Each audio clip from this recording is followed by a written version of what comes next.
Hello students, आप सब कैसे हो। जैसा कि आप सभी को पता है कि लास्ट 2 वीडियो में हमने क्या डिस्कस कर लिया है, रेलिवेंट कॉस्ट किसे कहते हैं और इरेलीवेंट कॉस्ट किसे कहते हैं। बस हमारा मेन मकसद क्या है कि हमने टोटल जो भी कॉस्ट होती है एक बिजनेस की, दोनों इंपॉर्टेंट होती है। रेलिवेंट कॉस्ट भी इंपॉर्टेंट होती है और इरेलीवेंट कॉस्ट भी इंपॉर्टेंट होती है।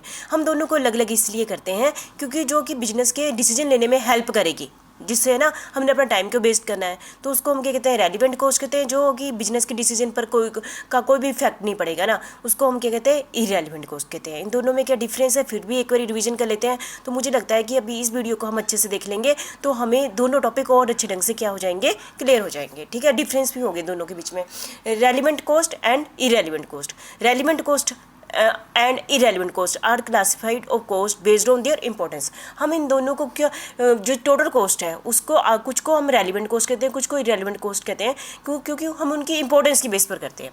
Cost data is vital for a business and it help in decision making regarding में। बिजनेस में को जो मैनेजर है उसको डिसीजन लेना है तो उसके लिए उसको डाटा चाहिए, ताकि बिजनेस में क्या हो सके, डिसीजन लेना है, मैक्सिमाइज प्रॉफिट हो सके, है ना, और बिजनेस के ऑब्जेक्ट को अचीव करना है। But all cost are essential to a company. ठीक है, सभी कॉस्ट कंपनी के लिए एसेंशियल नहीं होती है। Not all cost are essential when making a decision. जब हमने कोई डिसीजन लेना है तो जरूरी नहीं है कि सारी कॉस्ट हमारे लिए इंपॉर्टेंट हो। ठीक है, और टू इम्प्रूव डिसीजन मेकिंग, हमें अच्छा डिसीजन लेना है, बेटर डिसीजन लेना है, तो बिजनेस को क्या चाहिए, to understand the difference between relevant cost और इरेलीवेंट कॉस्ट। मतलब कहने का मतलब कि मैनेजर सिर्फ ध्यान दे उस कॉस्ट को जो उसके लिए रेलिवेंट है, जो कॉस्ट उसके लिए इरेलीवेंट है उसकी तरफ ध्यान ना दे जब उसने डिसीजन लेना है। ठीक है, मैंने कंपनी फेस 2 और मोर अल्टरनेटिव्स। बाई चांस कंपनी ने फेस किए 2 alternatives, the choice depend on the more profitable option. जो उसको किसको चॉइस करेगा, जो उसके पास बहुत ही प्रॉफिटेबल ऑप्शन होगी। अब समझो, the profitability in turn हिंग्स on the revenue and cost of each option. में हमने देखेंगे दोनों ऑप्शन है जो हमारे पास, कि किसकी क्या रेवेन्यू है, क्या कॉस्ट है। सम टाइम दोनों की कॉस्ट बराबर होती है, सम टाइम दोनों की कॉस्ट अलग अलग होती है। ठीक है, सम कॉस्ट विच दोनों की जो अलग होती है वो कौन सी कॉस्ट होगी, रेलिवेंट कॉस्ट होगी। Some cost would vary from each option while some costs are the same, thus we must classify cost as relevant and irrelevant to make a better decision. ठीक है, इतना तो हम पहले भी डिस्कस कर चुके थे, तो हम देख लेते हैं दोनों में डिफरेंस क्या है, मीनिंग देख लेते हैं। रेलिवेंट कॉस्ट क्या होती है, जैसे कि इसका नाम है सजेस्ट किया गया है as a cost that is affected by the decision. क्योंकि जो डिसीजन, जो ऐसी कॉस्ट जिसका इफेक्ट डिसीजन लेने पर, डिसीजन का इस पर इफेक्ट पड़ेगा, रेलिवेंट कॉस्ट का डिसीजन पर इफेक्ट पड़ेगा, क्योंकि फ्यूचर में कॉस्ट होगी। यदि ये जो भी मैनेजर डिसीजन लेगा ना, उसका रेलिवेंट कॉस्ट पर इफेक्ट पड़ेगा, दैट ए कंपनी और मैनेजर टेक्स।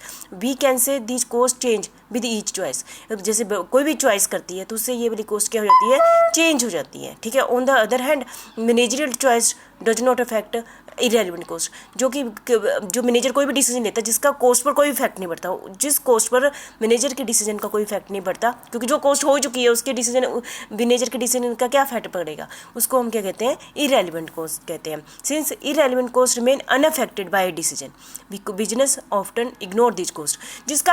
जिस डिसीजन का, जिस कॉस्ट पर इफेक्ट पड़ना ही नहीं है उसको क्या करो, इग्नोर कर दो। ठीक है, रेलिवेंस को relevant cost play crucial role when a company have several alternative to choose, है ना। तो रेलिवेंट कॉस्ट बहुत ही इंपॉर्टेंट रोल होता है जब कंपनी ने डिफरेंट अल्टरनेटिव्स में से किसी को चूज करना है। और irrelevant cost have not be रे when selecting from different option. Irrelevant costs are not useful. Irrelevant costs are not useful for point of decision making. हम ऊपर भी डिस्कस कर चुके हैं, but they are helpful as relevant. पर लेकिन irrelevant cost help करती है किसकी, रेलिवेंट कॉस्ट की, ड्यू टू फ्लोइंग रीजन। मतलब कि ऐसा नहीं हम कहेंगे सिर्फ रेलिवेंट कॉस्ट को देखो, इरेलीवेंट भी हेल्प करती है। वो किसको हेल्प करती है, रेलिवेंट कॉस्ट को। एक company need both the cost to come up with the average cost of production और service. Both cost also help to determine the total cost of the operation. एक company record both cost in the financial statement. ठीक है, क्योंकि financial statement में दोनों ही cost आनी है। ठीक है, दोनों की रेलिवेंसी है वैसे तो। ठीक है, हम बस ये है कि डिसीजन लेते समय हमने रेलिवेंट कॉस्ट को देखना है। व्हाट डज इट इंक्लूड, इसमें क्या क्या इंक्लूड करें। ये थर्ड पॉइंट आप बड़े अच्छे ढंग से सुनना, क्योंकि ये आपकी सारी जो ना कुछ क्लियर ना हुआ तो इससे पता चलेगा। Relevant cost include expected cost, मतलब कि ऐसी को एक्सपेक्टेड कॉस्ट मतलब जो फ्यूचर में होगी, that a company plan to incur. जो कंपनी आज प्लानिंग करिए फ्यूचर में जो कॉस्ट होगी उसको हम क्या कहते हैं, एक्सपेक्टेड कॉस्ट, उसको इंक्लूड किया गया है। It may consist of differential cost, है ना। डिफरेंशियल कॉस्ट मतलब क्या हुआ, यदि मैंने दो अल्टरनेटिव है, दोनों की कॉस्ट होगी और दोनों की कॉस्ट, दो अल्टरनेटिव की जो कॉस्ट में डिफरेंस होगा उसको हम क्या कहते हैं, डिफरेंशियल कॉस्ट, अवॉइडेबल कॉस्ट, जिसको कि हमारे डिसीजन लेने पर जो कॉस्ट अवॉइड हो जाएगी, जो कॉस्ट अवॉइड हो जाएगी उसको अवॉइडेबल कॉस्ट कहते हैं। एंड अपॉर्चुनिटी कॉस्ट को से कहते हैं जो कि हमने जो अपॉर्चुनिटी छोड़ दी है ना, उसकी जो रेवेन्यू हमें मिलना था, जिस अपॉर्चुनिटी को छोड़ दी है उससे उस अपॉर्चुनिटी से जो रेवेन्यू जो हमने कमाना था उसको हमने जो छोड़ दिया उसको हम क्या कहते हैं, अपॉर्चुनिटी कॉस्ट। डिफरेंशियल कॉस्ट, फिर से एक revision, differential cost is the cost gap of difference between the two choice. Differential cost क्या होती है, दो अल्टरनेटिव जो पड़े हुए हैं उनकी जो कॉस्ट होती है, उनकी कॉस्ट में जो डिफरेंस है उसको हम क्या कहते हैं, differential cost. And avoidable cost are the cost that a company can avoid by making one choice over the other. Avoidable cost मतलब कि यदि मैंने ए और बी ऑप्शन है, मैंने बी को ले लिया तो ए की कॉस्ट को मैंने क्या कर दिया, अवॉइड कर दिया, तो वो क्या होगी, अवॉइडेबल कॉस्ट होगी। अपॉर्चुनिटी कॉस्ट क्या होगी, जैसे मैंने बी को चूज़ कर लिया पर ए के प्रॉफिट को मैंने अवॉइड कर दिया, तो ए के प्रॉफिट को मैंने जो अवॉइड कर दिया उसको हम क्या कहेंगे, अपॉर्चुनिटी कॉस्ट। मतलब अवॉइडेबल में कॉस्ट को अवॉइड किया, अपॉर्चुनिटी कॉस्ट में प्रॉफिट को अवॉइड किया, प्रॉफिट को अवॉइड किया। तो opportunity cost are the revenue that a company forgo by making one decision over another, ठीक है। Irrelevant cost on the other hand, जैसे इरेलीवेंट हम पहले ही पढ़ चुके हैं, इरेलीवेंट कॉस्ट में क्या क्या आता है, संक कॉस्ट आती है, संक कॉस्ट को वो कॉस्ट होती है जो पहले ही खर्च चुके हैं, और अनअवॉइडेबल कॉस्ट जैसे कि जिसको अनअवॉइड, और फिक्स कॉस्ट हमेशा क्या होती है, मैक्सिमम टाइम इरेलीवेंट कॉस्ट होती है, ठीक है। Sunk cost include the actual cost और the expenses that a company has already incurred, जिसको कंपनी ने पहले ही खर्च कर दिया गया है। Fix cost can be relevant, fix cost relevant, irrelevant भी हो सकती है, इरेलीवेंट भी हो सकती है। Relevant if it varies from on the decision, वैसे तो फिक्स कॉस्ट एक बार खर्च हो गया, हम कहते हैं कि फिक्स कॉस्ट हमेशा 30,000 रहेगी, है ना, तो ये क्या है, यदि फिक्स हमेशा ही रही तो इरेलीवेंट है। यदि फिक्स कॉस्ट में चेंजेस आते हैं, जैसे हम कहते 30,000 31,000 हो जाते हैं, तो 1,000 का फर्क पड़ा ना, यदि फिक्स कॉस्ट में भी चेंज आते हैं, यदि फिक्स कॉस्ट में चेंज आता है, जो चेंज आता है उसको हम कहते हैं relevant cost. For example fix cost that a company करे यूटिलाइज आइडल कैपेसिटी, यदि कंपनी ने समझो फिक्स कॉस्ट की मशीनरी है उसके 80% यूज़ करते थे, 90% यूज़ करना स्टार्ट कर दिया, ठीक है, तो वो क्या बन गई, जो 80 से 90 चलेगी ना 10%, वो क्या बन गई, रेलिवेंट कॉस्ट बन गई। Thus we say that avoidable fix cost are relevant, avoidable fix cost are relevant, ठीक है। नेचर देख लेते हैं, जो relevant cost are generally variable, relevant cost जिसके बेस पर हमने डिसीजन लेना है, जो मैनेजमेंट ने डिसीजन लेना है जिसका इफेक्ट रेलिवेंट कॉस्ट पर रखे, वो जनरली क्या होती है, वेरिएबल नेचर की होती है, ठीक है।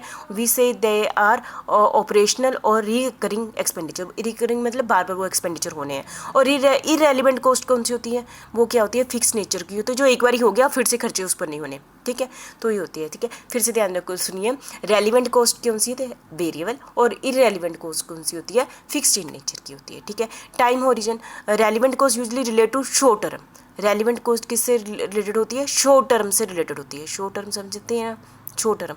और जो इरेलीवेंट कॉस्ट जैसे कि हमने कहा फिक्स कॉस्ट है, हम लॉन्ग टर्म के लिए खरीदते हैं ना, as they are mostly capital, है ना, in the long term how most cost are relevant. For instance if a company is planning for 10 year, है ना, it would be considered all type of the cost. यदि company plan करिए future के 10 साल के लिए तो सारी कॉस्ट इंक्लूड होगी, including the fix cost, sunk cost, है ना, इट इज़ माई एंगर। काफ़ी चीज़ें आपको क्लियर होगी ना। Who spend it, usually lower management जो नीचे के लिए इनकर द रेलिवेंट कॉस्ट, वो कौन सी खर्च करती है, क्योंकि रेलिवेंट वेरिएबल नेचर की होती है ना, तो ये इनकर the relevant cost lower management. और टॉप मैनेजमेंट क्योंकि वो फिक्स कॉस्ट खर्च करती है, टॉप मैनेजमेंट ना, उस the spending of the irrelevant cost, है ना। और effect on cash flow, relevant cost effect the future cash flow, क्योंकि फ्यूचर में खर्ची जानी है इसलिए फ्यूचर कैश फ्लो के ऊपर इफेक्ट करती है। और irrelevant cost do not have any effect on future cash flow, क्योंकि रेलिवेंट कॉस्ट पहले ही खर्च हो चुकी हुई है, ठीक है। अवॉइडेबल कॉस्ट, एक कंपनी मस्ट अवॉइड, कौन सी कॉस्ट को अवॉइड करे, नॉट अवॉइड रेलिवेंट कॉस्ट को अवॉइड नहीं कर सकता, क्योंकि डिसीजन का रेलिवेंट कॉस्ट पर इफेक्ट पड़ना है when making a decision. One must consider them in all managerial analysis and the calculation. On the other hand A company must avoid, company को किसको अवॉइड कर देना चाहिए, इरेलीवेंट कॉस्ट, क्योंकि डिसीजन का इस पर इफेक्ट ही नहीं पड़ना, है ना, तो इसको क्या कर दो, अवॉइड कर दो, as it could cause you to make a wrong choice, है ना। यदि हम इसको भी कंसीडर करना चले ना, हमारे पास ज़्यादा ही डाटा आ गया तो हम रॉन्ग चॉइस कर लेंगे, इसलिए कहते हैं रेलिवेंट कॉस्ट को छोड़ो, सिर्फ रेलिवेंट कॉस्ट को ध्यान में रखो, तो उसको ध्यान में रख के आप decision low. Also one must not consider them in managerial analysis and calculation. ठीक है। तो मुझे लगता है कि आप समझ गए होंगे अभी तक 3 वीडियो में रेलिवेंट कॉस्ट कौन सी होती है और इरेलीवेंट कॉस्ट होती है। रेलिवेंट कॉस्ट वो कॉस्ट होती है जो फ्यूचर में अभी खर्ची जानी है और जिसका डिसीजन का इफेक्ट पड़ना है, और इरेलीवेंट कॉस्ट वो कॉस्ट होती है जो हो चुकी है कॉस्ट, लेकिन उसके डिसीजन का जिस दिन हम कोई डिसीजन ले लेते हैं उस पर कोई भी इफेक्ट नहीं पड़ना, जिस पर इफेक्ट ही नहीं पड़ना उसको क्यों कंसिडर करना डिसीजन लेते समय। बस यही है। Thank you very much.